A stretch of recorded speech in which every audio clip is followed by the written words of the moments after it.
Hi, I'm Rachel Schwartz with USA Hockey in Lake Placid, New York, where the 2014 U.S. Women's National Festival is underway. 69 players will battle for a spot on the under-18 team or the under-22 team that will compete in a pair of series against Canada later this month.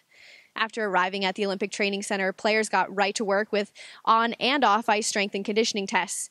And USA Hockey's Director of Women's Hockey, Reagan Carey, welcomed the group and set the tone on the first day of camp. We're here in Lake Placid at the Olympic Training Center, and we've got 69 of our top players here competing for a spot in an upcoming series with Canada. We have a U18 team that they're competing for, as well as 22 and under.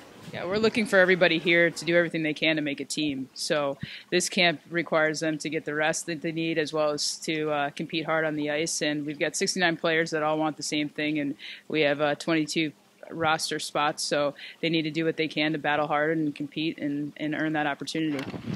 Yeah, the series is the most immediate opportunity for this group, and then for the over 18 players, we have an opportunity in September to make a selection camp that will be their top 34 players. That'll be combined of Olympians as well as those that are coming up through the ranks. So there's opportunity there, as well as 4 nations right after that. So plenty of things on the horizon. They need to come here and show us what they've got so we can figure out a spot for them in the future. Anybody has an opportunity to make a national team or a U18 team here with us, and it's great to see that younger group really pushing the level of our older players.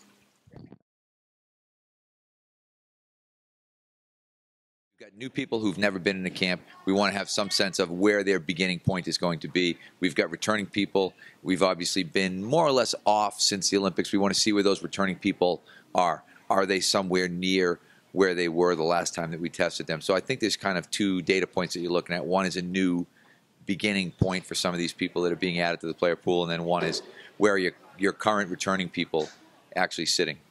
The conditioning test is really hard, and it's made to be hard. We wanted to be in a situation where we were going to challenge them and see. We want to see who can maintain their work level for basically 2 one-minute shifts. The average shift length is about 45 seconds for a forward and about 50 to 55 for a defenseman. So 1 minute is a pretty simple number, but to be able to stay at that high level, if you watch some of the video of that, the second time through for some of those people was really difficult, but it's made to be that way.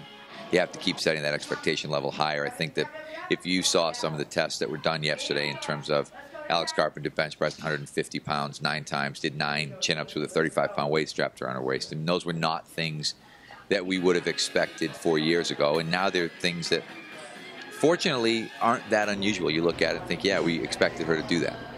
The skating conditioning test is always going to be the big problem. I think even as they get fitter and fitter, their expectation goes up. I think there was a time when we thought, okay, if we get somebody who's going to average 60 seconds, they'll have done well. And now we've got people that are averaging in the 58s, and I think Haley Scruper might average in the 57s today. So the bar keeps getting raised. I always talk to people about the idea of the 4-minute mile. And when Roger Bannister ran a 4-minute mile, the next year I think something like 30 people ran a 4-minute mile. So for us, we're always looking for somebody to run that 4-minute mile for us, for somebody to do something that nobody else has done, because very, very rapidly everybody else improves.